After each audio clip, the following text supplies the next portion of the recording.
चलिए दोस्तों, आज ये चौथा वीडियो है और मैं आपको पहले ही वीडियो में बताया था कि इस चैनल पे बिल्कुल ही बेसिक से जहाँ तक मैंने परीक्षा का व्यू से क्वेश्चन होगा उसको देखा जाएगा। तो ये मत समझिएगा कि सिर्फ बेसिक इसी क्वेश्चन है, क्योंकि बेसिक से ही आगे बढ़ा जाता है। तो चलिए देखते हैं और क्वेश्चन पढ़ते हैं। जैसे को आ रहा है, चावल की कीमत 25% बढ़ जाता है और खर्च 33.1/3% बढ़ जाता है। एक आदमी आरंभ में 60 किलोग्राम चावल खरीदता था, वह अब कितना चावल खरीदेगा?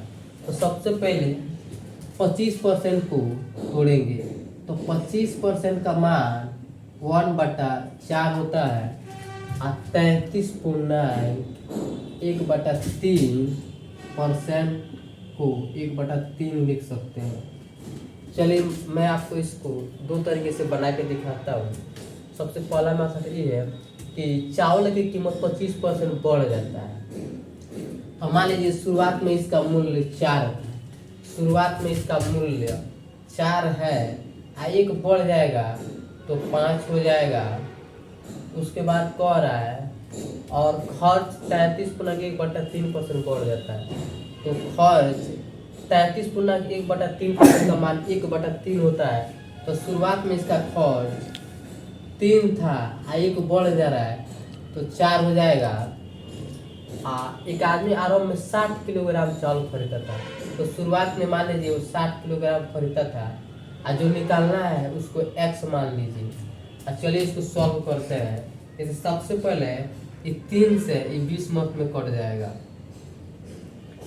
5 से ये 4 मत में कट जाएगा तो x/16 बराबर 4 हो जाएगा। तो x का मान 64 हो जाएगा। तो इसका आंसर 64 किलोग्राम हो जाएगा। चलिए मैं आपको एक और तरीके से बना के दिखा रहा हूँ। जैसे को आ रहा है चावल की कीमत 25% बढ़ जाता है। तो सबसे पहले यहाँ मूल्य लिखेंगे, मूल्य 25% बढ़ जाता है तो 25% का मान 1/4 होता है। तो शुरुआत में मान लीजिए इसका मूल्य 4 था और 1 बढ़ गया तो 5 हो जाएगा। और उसके बाद को आ रहा है खर्च, तो यहाँ खर्च लिखेंगे, खर्च 33.1/3% का मान 1/3 होता है। तो शुरुआत में इसका खर्च 3 है, 1 बढ़ जाएगा तो 4 हो जाएगा। तो खपत बराबर होता है, खपत यहाँ लिख दे रहे हैं, खपत बराबर होता है खर्च बटा मूल्य। तो खपत को सबसे पहले खर्च ऊपर लिखेंगे, या खर्च लिख दीजिए, इसको मूल्य से भाग दीजिए। तो यहाँ नीचे 4 आ जाएगा, यहाँ 5 आ जाएगा।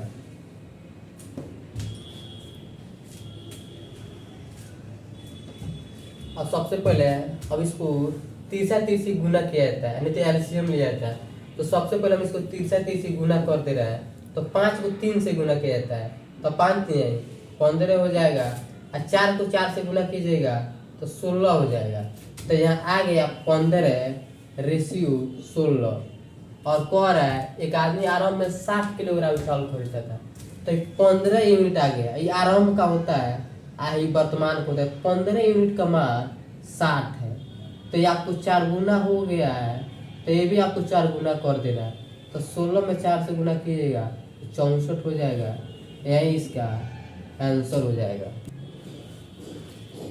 चलिए एक और क्वेश्चन देखते हैं। जैसे कह रहा है वस्तु की कीमत 4 रुपया प्रति किलोग्राम से 5 रुपये प्रति किलोग्राम बढ़ जाती है, लेकिन खर्च में कोई परिवर्तन नहीं होता है। तो वस्तु की खपत पर क्या प्रभाव पड़ेगा? तो सबसे पहले मैं आपको बताया था, अगर खर्च कांस्टेंट रहेगा तो मूल्य का उल्टा खपत हो जाएगा। तो सबसे पहले मूल्य लिखेंगे,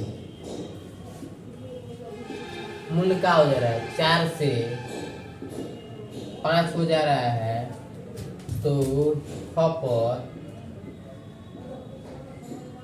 5 से 4 हो जाएगा। तो 5 से 4 हो गया है। तो कह रहा है वस्तु की खपत पर क्या प्रभाव पड़ेगा? तो यहाँ 5 है, 4 हो गया है, तो कितना घट गया है? 1 घट गया है। किस में घटा है, 5 में, मतलब 5 से ना तुलना करेंगे तो 5 नीचे जाएगा। अब परसेंटेज बदलने के लिए 100 से गुना करके परसेंटेज का चिन्ह लगा दीजिएगा, तो 5 से कितना हो जाएगा, 20%। तो क्या हो जाएगा, खर्च खपत पे क्या, खपत इसका 20% कम हो जाएगा, यही इसका आंसर होगा। चलिए एक और क्वेश्चन देखते हैं। जैसे कह रहा है वस्तु की कीमत 20 रुपया से 25 रुपया बढ़ जाता है, तो खर्च 50% बढ़ जाता है, तो वस्तु की खपत पर क्या प्रभाव पड़ेगा। इसको मैं आपको दो तरीके से बना के दिखा रहा हूँ। जैसे सबसे पहले मूल्य लिखा है 20 से 25 रुपया बढ़ जाता है, खर्च 50, तो 50% का मान 1/2 होता है। तो सबसे पहले खर्च को ऊपर लिखेंगे, खर्च, मान लीजिए शुरुआत में खर्च 2 है, 1 बढ़ जाएगा तो 3 हो जाएगा, और कीमत मूल्य, मूल्य 20 से 25 पे बढ़ जाता है, तो खपत निकालना रहेगा, तो उसको खर्च को मूल्य से भाग दे दिया जाता है, तो 2/3 बटा यहाँ 25 लिखा जाएगा। अगर खपत निकालना रहेगा तो मूल्य को, खपत निकालना रहेगा तो खर्च को मूल्य से भाग दे दिया जाता है। तो सबसे पहले खर्च ऊपर रहेगा और मूल्य नीचे रहेगा। अब सबसे पहले इसको, या तो सबसे पहले आप तीसरा चीज से गुना कर लीजिए या एलसीएम ले लीजिएगा। तो मैं आपको तीसरा चीज से गुना करके दिखा रहा हूँ। तो सबसे पहले यहाँ 5 से 25 दूनी का होता है, 25 दूनी 50 होता है, और यहाँ 20 तिहाई 60 होता है। अब यहाँ से कट जाएगा तो ये 5 है 6 हो गया, तो कितना बढ़ जाएगा, 1 बढ़ जाएगा। और किससे तुलना किया है, 5 से, तो 5 नीचे जाएगा, और परसेंटेज में चेंज करने के लिए 100 से गुना करके या परसेंटेज का चिन्ह लगा दीजिएगा, तो 5 से कट जाएगा, तो यहाँ 20%। तो वस्तु का खपत क्या होगा, वस्तु का खपत 20% बढ़ जाएगा। चलिए मैं एक और तरीके से इसको बना के आपको दिखा रहा हूँ। जैसे कह रहा है वस्तु की कीमत 20 रुपये से 25 रुपये बढ़ जाता है, तो शुरुआत में इसका मूल्य 20 था और 20 से 25 हो जा रहा है यहाँ पे। उसके बाद खर्च 50% बढ़ जाता है, तो 50% का मान 1/, यहाँ 2 होता है। तो शुरुआत में खर्च इसका 2 है और 1 बढ़ जाएगा तो 3 हो जाएगा।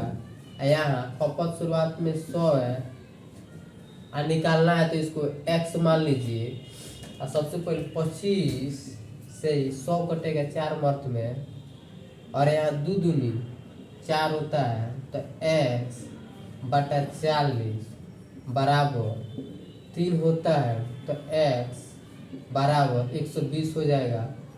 इस 100 से कितना ज़्यादा है, 20 ज़्यादा है, तो खर्च पे क्या प्रभाव पड़ेगा, खर्च, इसका खपत 20% बढ़ जाएगा। चलिए क्वेश्चन देखते हैं, और यहाँ से बहुत इंपॉर्टेंट क्वेश्चन अब स्टार्ट हो जाएगा। जैसे कह रहा है चावल का मूल्य 20% से घट जाता है। एक व्यक्ति 600 रुपये में 4 किलोग्राम चावल अधिक खरीद लेता है, तो चावल का वर्तमान मूल्य प्रति किलोग्राम बताएं, चावल का आरंभिक मूल्य प्रति किलोग्राम बताएं। तो सबसे पहले मान लीजिए जैसे 1 बोरा आलू 1000 रुपये में मिलता है। आज आपको मालूम है कि जब भी आप जाते हैं मार्केट तो 1000 में मिलता है आलू, लेकिन आज आप गए मार्केट में और क्या हो रहा है कि इसका दाम घट जा रहा है, तो क्या होगा, आपको ज़्यादा, आप पैसा उतना ही खर्चा करना है, तो क्या होगा, आपको ज़्यादा आलू मिलेगा। तो जब पैसा कांस्टेंट रहेगा, अगर खर्च स्थिर रहेगा, तो मैं आपको बताया था मूल्य का उल्टा खपत हो जाता है। इसी तरह एक क्वेश्चन बनेगा, चलिए देखते हैं इसको बना के। जैसे कह रहा है चावल का मूल्य 20% घट जाता है, तो इसमें पैसा कांस्टेंट है, खर्च क्या है, स्थिर है। खर्च क्या है, स्थिर है। तो मूल्य का उल्टा खपत हो जाएगा। तो सबसे पहले 20%, यहाँ 20% दिया है, तो 20% का मान 1/5 होता है। तो सबसे पहले यहाँ मूल्य लिखेंगे, मूल्य। जैसे मान लीजिए शुरुआत में इसका मूल्य 5 है और 1 घट गया तो 4 हो जाएगा। तो इसका खपत जस्ट उल्टा होता है, तो खपत 4 से 5 हो जाएगा। उसके बाद को आ रहा है, यहाँ कितना का डिफरेंस है, यहाँ 1 का डिफरेंस है, लेकिन एक्चुअल में को आ रहा है क्वेश्चन में 4 केजी। तो यहाँ 4 लिख देंगे। तो एक यूनिट का मान कितना है, 4 है। तो 4 यूनिट का मान क्या हो जाएगा, 16 हो जाएगा। अब 5 यूनिट का मान 20 हो जाएगा। तो को आ रहा है चावल का वर्तमान मूल्य बताए। तो वर्तमान इसको बोलते हैं और आरंभिक इसको बोलते हैं। तो पहला क्वेश्चन है कि चावल का वर्तमान मूल्य बताए। तो आपके पास 600 रुपया है और आप 600 रुपया में 20 केजी चावल खरीदते हैं। तो चावल का मूल्य कितना दे, 20 से कट जाएगा, 30 रुपया प्रति केजी। यही इसका आंसर हो जाएगा। चलिए दूसरा क्वेश्चन देखते हैं। इसी में क्या कह रहा है कि चावल का आरंभिक मूल्य बताना है। आरंभिक के लिए जैसे 600 रुपया है, 600 रुपया है, 600 रुपया है और 600 रुपया में 16 केजी चावल मिलता है। तब इसका मूल्य बताना है। तो सबसे पहले आप 4 से काट लीजिए, 4 से का 16 होता है, आई 150 मत में कट जाएगा। फिर इसको आप चाहिएगा तो 2 से काट लीजिएगा, 2 दूनी 4, यहाँ 75 हो जाएगा। तो 75/2, 75/2 को 37.5 रुपया पर केजी हो जाएगा। यही इसका आंसर हो जाएगा। दोस्तों अगर आपको ये वीडियो अच्छा लगा है तो ज़्यादा से ज़्यादा इसको शेयर करें, सब्सक्राइब करें और लाइक करें। थैंक्स।